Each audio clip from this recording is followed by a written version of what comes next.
When you hear the word invasion, what do you think? Alien? Home? Military? Surgical?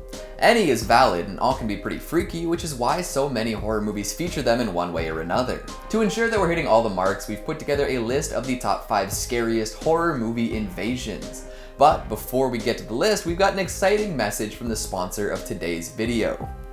Manscaped. If your nether regions have started to resemble your quarantine beard, there's no better way to facilitate a clean and painless trim.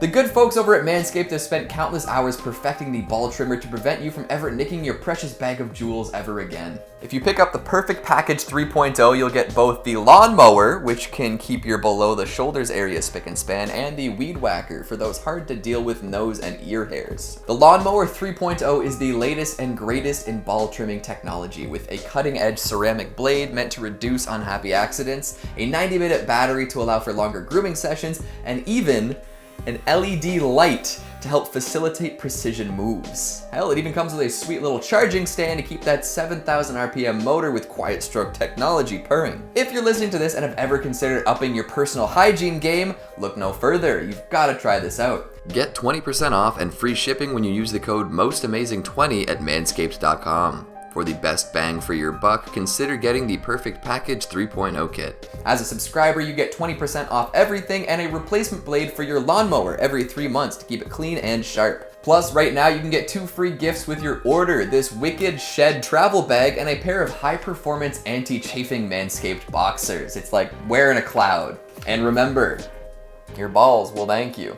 Alright, on to the list. Coming in at number 5, Cockroach Invasion from Mimic. For years, folks have made up stories about things that live in the sewers. From crocodiles to alligators to sewer people, anything that might have a chance of surviving down there has a story about it getting a little too comfy and becoming something nightmarish. Of course, bugs are gonna find a lovely home down in the dank, damp darkness, but what if the bugs are evolving at a rate beyond our comprehension, and they've learned how to imitate humans well enough to lure them in and eat them? Well, that's just what you get in Mimic. The sewers are invaded and taken over by the man-made Judas breed of cockroaches, and these enormous mimicry masters get really close to taking over the entire city. They're so good at pretending to be something that they're not, by the time anyone noticed what was going on, it would probably be too late. It might not seem so bad, especially because the protagonists in the movie did a pretty good job dealing with the problem, but if they had failed in their quest to end the cockroach threat, I'd say the whole world would be in jeopardy. These specially formulated cockroaches managed to fire through thousands of iterations in barely any time at all. Their evolutionary process would have quickly overtaken pretty much every creature on Earth, making them the ultimate invasive species. There is no stopping a force like this, plus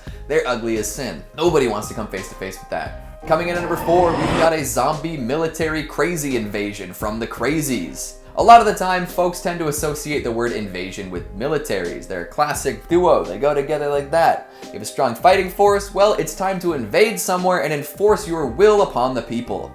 Usually it's one group of people invading another though. It gets extra weird when a country decides to invade itself for whatever reason now, doesn't it? And when you add in chemically induced insanity causing locals to become incredibly violent, well, then it gets downright horrifying. And for all this violence and terror in one place, look for the Crazies. Either version, but today we're going to talk specifically about the remake. God, they're both so good. But yeah, in the 2010 edition of the Crazies, we follow the local sheriff of a small town as everyone around him seems to lose their mind. Random acts of violence are at an all-time high, and nobody can seem to figure out why. Soon enough, a downed plane is found near the town's water supply, which gives them some ideas. Lo and behold, the military isn't far behind, enacting a mandatory quarantine on the town. So we've got a tiny American town being invaded by the US military after a plane crash caused a quasi-crazy zombie invasion. Say that 5 times fast. Sounds like a bad time overall. At that point, it looks like your choices are A, die by a crazy person, or B, get cleansed by the military. Both likely result in a nice little box 6 feet under. Of course, escaping both options means that you are now the invader, because wherever you go, you're bringing the crazy juice and military along with you. No escape. Coming in at number 3, Apartment Invasion from Shivers. Oh, yuck. These awful genitalia-adjacent slugs will invade more than your apartment building, if you know what I mean. A classic Cronenbergian vision of psychosexual body horror, Shivers shows us what might happen if someone tried to develop a parasitic organism meant to take over the functions of a human organ. Oh, and also what a sex slug invasion might look like. The shooting title was Orgy of the Blood Parasites, if that makes things any clearer. There's plenty to fear here, with these strange creatures causing folks to act out pretty much any taboo you can imagine. And just Take a wild guess as to how they invade you. Through your orifices. Slowly but surely, these phallic critters make their way into every single person living at the island-based apartment complex. The old folks, the young folks, the doctors, nurses, and office workers. Everyone joins in on the fun, whether or not they'd be interested under regular circumstances. And eventually, there's not a soul left without the carnal urges inspired by these slugs.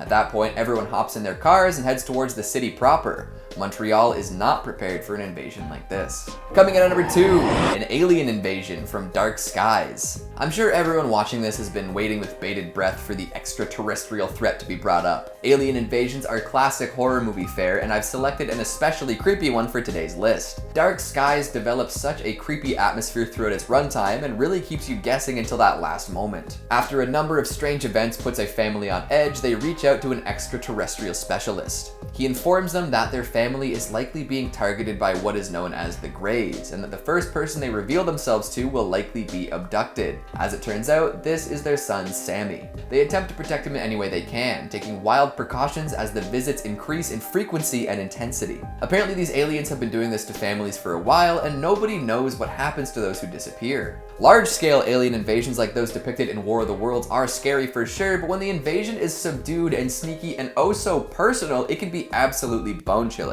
To know that you're under the constant surveillance of something beyond your understanding and that failure is inevitable, now that's freaky. And coming in at number 1, home invasion from Funny Games. A lot of the invasions we've discussed so far have at least some element of fantasy to them. Aliens, killer roaches, zombie creating serums, etc. They take things that we're already afraid of and add some additional drama for the sake of escapism or to elevate the drama. But in Funny Games, the invasion is realistic and cruel. In fact, the director made the movie to point out things that he believed didn't belong in cinema. The sadistic and hyper-violent behavior of the antagonists in Funny Games is hard to watch because it's not far off in some kind of fantasy world. It's rendered in a realistic and horrifying light. 2 lunatics pretend to be the neighbors of a family visiting their lake house. They take advantage of the family's hospitality and refuse to take no for an answer. After a series of rude and offstandish events, the duo decides to take their invasion to the next level, clubbing the dad in the leg to hobble him, covering the kid's head in a pillowcase, and killing the family dog. Sick stuff for sure. They then decide to play a game. If the family can survive until the next morning, they'll be allowed to go free. But let's be real, they never planned on letting the family win. It's every homeowner's nightmare. Someone breaking in and defiling everything you worked hard to get, and then hurting your family while doing it. It's no wonder invasion is a word with a generally negative connotation, which makes it the perfect kind of thing to base a horror movie on. Now, I'm sure there are plenty of other quality flicks that fall into the categories I outlined today, and there are probably other types of invasions that would make for excellent horror movies. So let me know what other horror movie invasions you can come up with down in the comments. Speaking of comments, let's take a look at some of your more pickled ones from the top 5 newest horror anime you need to watch. Kazuma-kun says, the greatest horror anime ever is by far Hellsing Ultimate, soon followed by Parasite, and then Paranoia Agent. Great picks, keep them coming. Monica Castro says, oh, The Promised Neverland was absolutely amazing, but crying is kinda required. If they can scare you and also tug at your heartstrings, you know it's a good one. A77 War Robot says, anime can be addictive like alcohol. Good thing I'm not affected. Well, be careful though, because both will destroy your liver if you're not paying attention. RK7 says, good job, Keegan. I watched all of them. I'm expecting part 2 of this. Wait, you watched 5 anime already? That's dedication. And Death Reaper says, meh, Promised Neverland Season 2 is better as manga than anime. They skipped Yugo and Goldie Pond. Man, I forgot they skipped Goldie Pond. That's actually like a major bummer. Still worth a watch though. And that's all the time we have for today. I'm going to consume an entire bottle of Flintstones vitamins in one sitting. Thanks again to Manscaped for sponsoring today's video. Thanks for watching, and I'll see you next time. Oh, there, let's get that gold foil going. I said, and remember, your balls will thank you. Of course, bugs are gonna find a lovely home down in the damp darkness. Dank damp dark myth. We follow the local sheriff on a quasi crazy. I can write that sentence. They take things that we're already afraid of and add the they take